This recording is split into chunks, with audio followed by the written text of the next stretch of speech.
My name is Ruthann Lyle. I'm 78 years old, and I've spent most of my life believing that love, when given without condition, would always be remembered. I thought the nights I stood barefoot in the kitchen at 3 in the morning warming bottles, the mornings I sat in a freezing car waiting for soccer practice to end, and the decades of overtime shifts I worked to pay for cleats, school trips, and braces would be enough to earn me one thing: a son who knew I was there for him. I was wrong.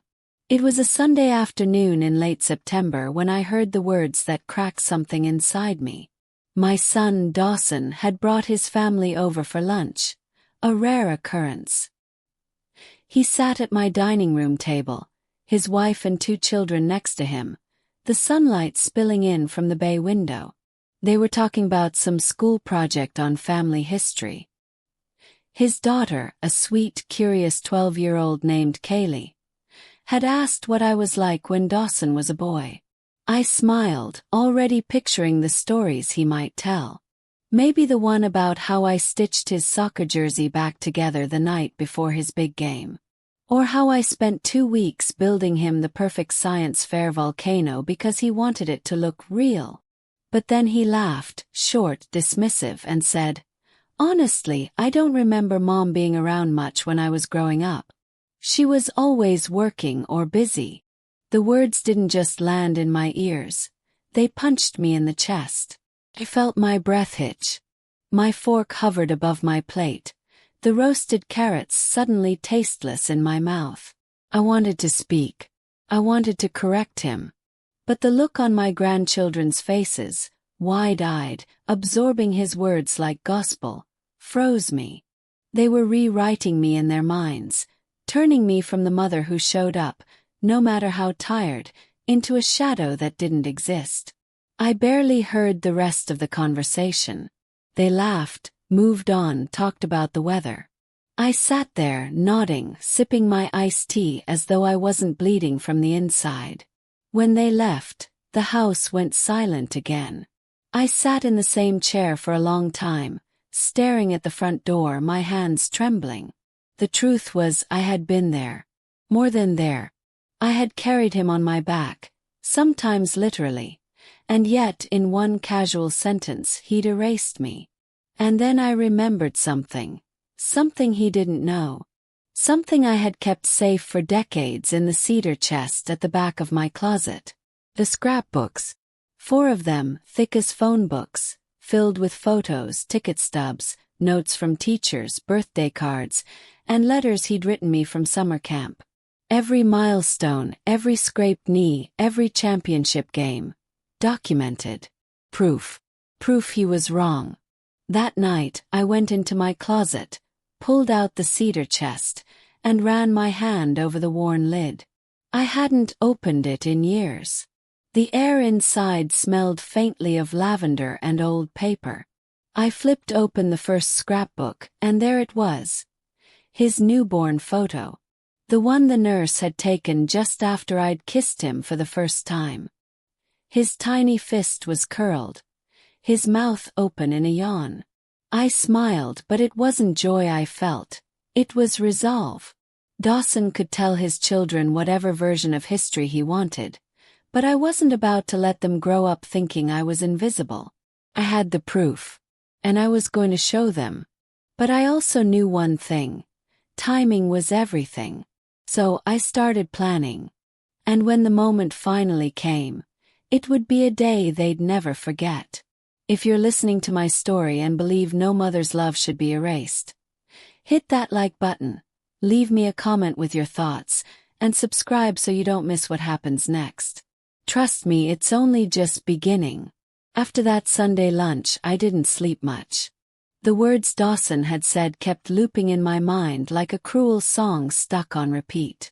Wasn't around much growing up. I lay in bed staring at the shadows on my ceiling, thinking back to those years when I was younger, stronger, and desperate to give him everything I never had. I was 23 when Dawson came into the world.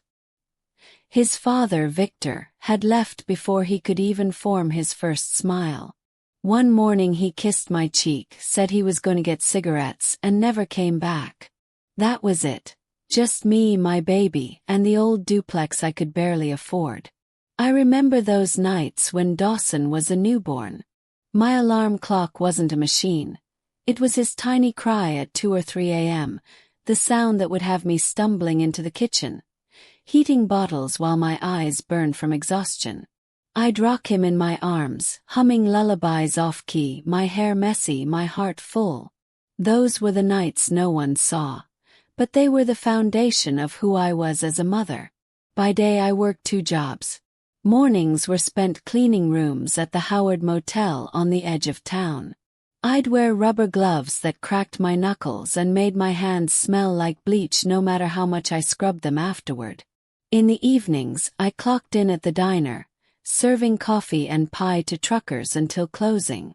I was always tired, yes, but I was there. I never missed one of his games. One memory burns brightest.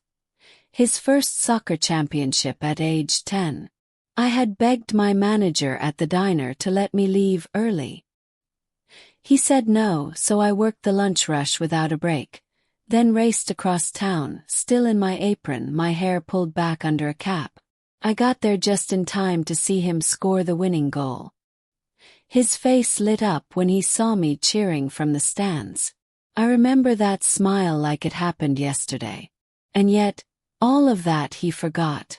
Maybe I should have been angrier, but in truth, I was more hurt than furious. Because what he didn't understand, and what his children certainly didn't know, was that every sacrifice came with a cost. I never went back to college. I skipped meals to make sure he had enough. I never bought new clothes for myself unless my old ones had holes too big to patch. The sting of his words made me pull out all 4 scrapbooks that week. I spread them across my kitchen table, turning page after page. There was the photo of me holding his hand at the county fair. The newspaper clipping from when his school won the spelling bee. Birthday parties with homemade cakes. Streamers hung with tape because I couldn't afford balloons. Each page was like a small act of defiance against the narrative he'd spun. And that's when the idea formed, not just to show him but to show them. His children. The next generation. Because children believe the stories they're told. And I wasn't going to let my story, the truth, die with me. But I couldn't just hand them the scrapbooks. Well, that would be too easy for him to dismiss. I wanted them to feel it. To sit in the middle of the life I had built for their father. So, I began thinking about the right time, the right setting, the right way to open their eyes. And then, fate handed me an opportunity. Came in the form of a phone call. It was Kaylee, sweet Kaylee. Her voice trembling as she asked if she could come over after school the next day. She didn't want her parents to know. That was the moment I knew. The truth wasn't just going to be told. It was going to be felt. If you believe every mother's story deserves to be heard, click like, share this with someone who needs to hear it, and make sure you subscribe so you don't miss the day the truth comes out. Kaylee arrived just after 3 the next afternoon. Her backpack slung over one shoulder. Her hair pulled into a messy bun. She looked pale, nervous. I met her at the door and wrapped her in a hug before she could say a word. "Grandma," she whispered against my shoulder. "Can we just sit somewhere quiet?" I led her into the kitchen, where the afternoon sun spilled across the table, bathing the scrapbooks in a golden glow. I'd left them out deliberately, each one stacked neatly in order, their spines worn and frayed from years of being opened and closed. She glanced at them but didn't speak right away. Instead, she sat down, pulled out a bottle of water, and twisted the cap with shaky hands. "What's going on, sweetheart?" asked gently. She stared at the tabletop for a moment, then said in a small voice, "Dad told us last night that you weren't around much when he was little. That you were always busy and I don't know. She looked up at me, eyes glistening. "That's not true, is it?" My throat tightened. "Kaylee," I said slowly, I think it's time you saw for yourself. I slid the first scrapbook toward her. The cover was faded pink, the corners bent, the clasp long broken. She opened it, and the first page greeted her with a photo of a much younger me. Hair pulled back in a scarf, a worn denim jacket over my shoulders, holding a baby swaddled in a yellow blanket. "That's your dad," I said softly. He was 3 days old. Kaylee's fingers traced the edge of the photograph. The next pages were filled with little details: the hospital bracelet with Dawson's name, his first lock of hair taped beside a note in my handwriting, cut during his first haircut, cried for 3 minutes, then laughed when I made a silly face. Kaylee smiled faintly. "He looks just like Aiden when he was a baby." "Turn the page," I told her. She did. And there we were, me at 24, kneeling beside a Christmas tree with 3 presents beneath it, all wrapped in mismatched paper because I couldn't afford to buy a matching set. I was smiling, but I remember that night well.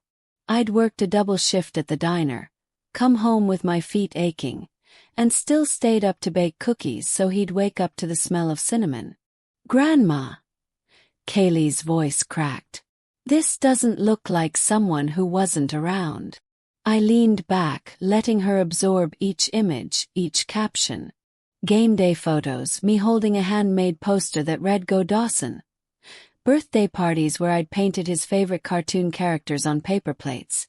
A shot of us at the public pool, my hair wet, my skin sunburned because I'd forgotten sunscreen in the rush to pack snacks and towels. "This," I said, tapping a page where Dawson stood grinning with a medal around his neck, "was the day of his first soccer championship. I left work early without permission. My boss told me I'd be fired if I did it again." Kaylee turned the page slowly, reverently. Then she asked the question I had been waiting for. "Why would Dad say you weren't there?" I took a deep breath, feeling the sting of that question deep in my chest. "Sometimes, Kaylee, people rewrite the past to make themselves feel better about their choices, or to justify why they treat someone the way they do now." She looked down again, then reached across the table and took my hand. "I'm glad you kept these," she said. And that was when the idea sharpened into a plan, not just to show Kaylee, but to make sure every one of my grandchildren knew the truth. And if Dawson wanted to spin his story, well, I was about to spin mine louder. Only I didn't realize then just how public the moment would be. Because fate had a way of giving me exactly the stage I didn't even know I needed. And it started with a school event that Dawson himself invited me to. If you've ever been accused of something you didn't do, or had your story twisted, hit the like button, share this video, and subscribe to the channel. The invitation arrived in the mail 2 weeks later. A plain cream envelope, no return address, my name printed in neat block letters. Inside was a glossy card. Maple Grove Elementary. Family Legacy Day. Underneath the heading was a single line. Special guest. Dawson Pierce, sharing the story of his childhood. My first reaction was a dull ache in my chest. Then I laughed, a short, sharp sound that startled even me. Of course he was the special guest. Dawson loved being the center of attention. What caught me off guard was the handwritten note at the bottom. "Mom, the kids would love for you to come. Dawson." I stared at those words for a long time. He hadn't called me Mom in months. It was tempting to ignore it, to let him tell whatever polished version of our life he wanted. But then I thought of Kaylee, sitting at my kitchen table with tears in her eyes, realizing the stories she'd been told didn't match the pictures in my scrapbooks. And I knew. This wasn't going to be a quiet afternoon in the back row. This was my moment. On the day of the event, I dressed carefully. Navy skirt, crisp white blouse, my silver hair pulled into a smooth bun. I didn't want to look flashy.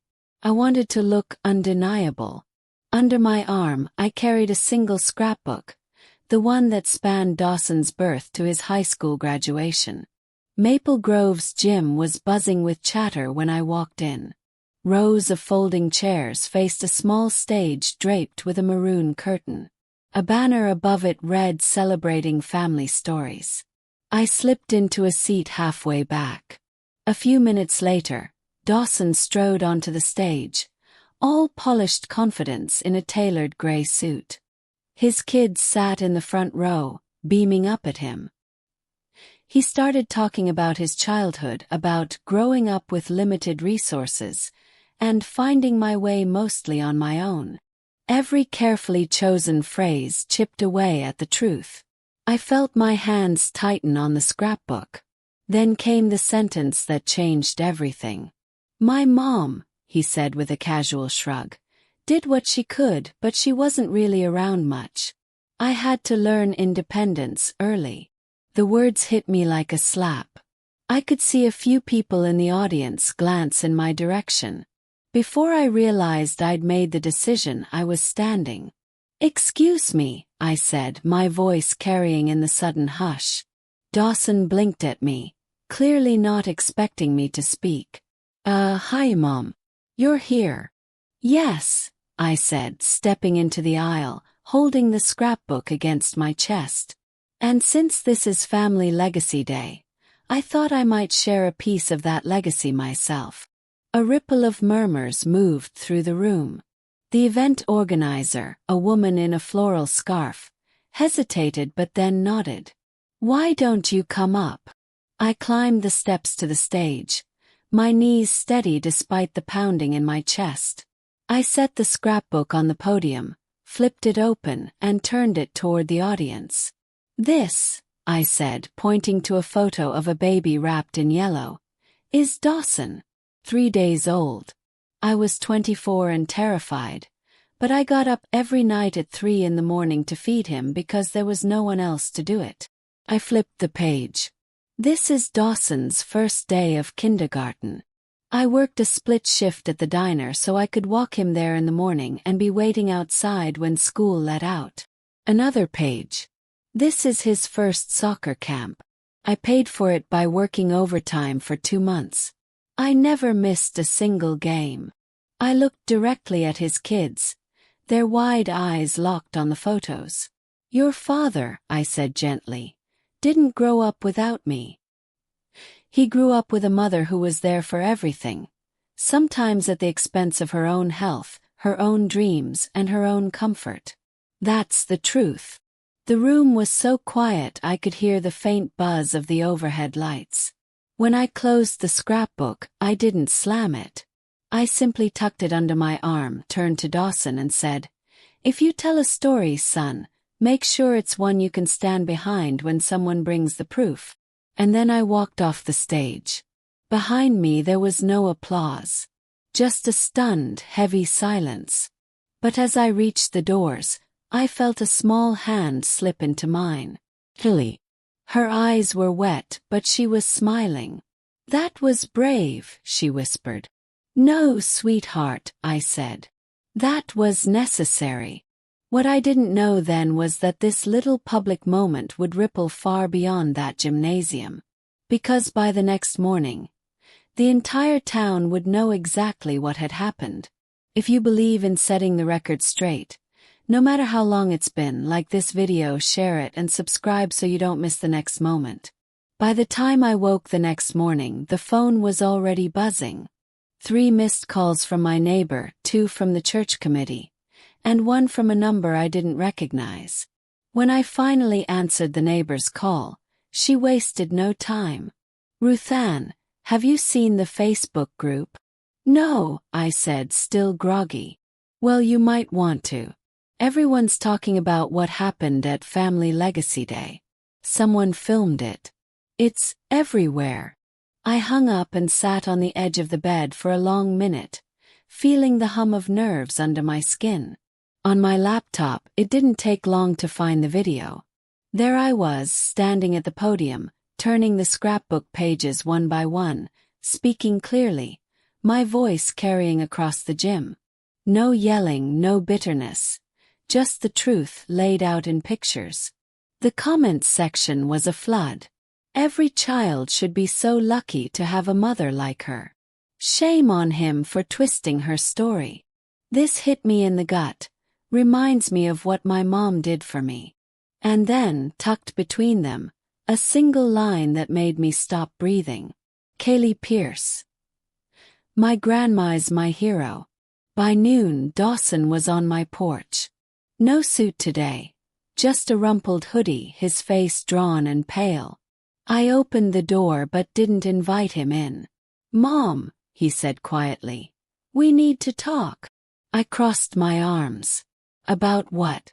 The part where you erased me from your childhood, or the part where you got caught?" He winced. I don't know why I said those things. I guess I thought it made for a better story. I didn't think. "No, you didn't," I said. "You didn't think about the years I spent working double shifts so you could play soccer. You didn't think about the nights I sat in ER waiting rooms when you got hurt, or the way I went without heat one winter so you could have a decent coat. You thought about how to make yourself look like a self-made man." His eyes flicked down to the porch floor. "I'm sorry." I studied him for a long moment. An apology is only worth something if it changes what you do next. And right now, Dawson, you need to change how my grandchildren see me. He nodded, swallowing hard. "I will." But I didn't step aside. "You can tell them the truth in your own home. This one's mine now." A week later, I got a letter in the mail. Inside was a hand-drawn picture from Kaylee. Me in my apron, holding a tray of cookies, with the words "Best Grandma in the World" written in pink marker. On the back, in Dawson's handwriting, was a single sentence. "They know the truth now, Mom. Promise." I pinned it to my fridge. Not because I believed promises easily anymore, but because sometimes a victory isn't about winning a fight. It's about making sure the people who matter most can see you clearly, unblurred by lies. Months passed. People in town still brought it up now and then. Always with a smile, always with a touch on my arm. That took guts, Ruthann. I just smile and say, sometimes you've got to remind folks who was there in the beginning. And every so often when I pulled out the scrapbook to dust it, I'd think about that day in the gym. About how I'd walked onto that stage without shaking. Not because I wasn't afraid, but because I knew I had something stronger than fear. The truth. And once you speak it out loud, you never have to carry it alone again. They can twist your words, they can rewrite your story, but they can't erase the truth if you keep it safe in your heart, and one day bring it into the light. I spent years thinking my sacrifices were invisible, but the truth is, love leaves proof everywhere. It just takes the right moment to show it. Sometimes your victory isn't about making them pay. It's about making sure they never forget who was there when it mattered most. Your story matters. Don't let anyone else tell it for you. If you believe every mother's story deserves to be told truthfully, no matter how much time has passed, click the like button, share this video with someone who needs to hear it, and subscribe so you don't miss more stories like this. Your support helps keep these voices alive.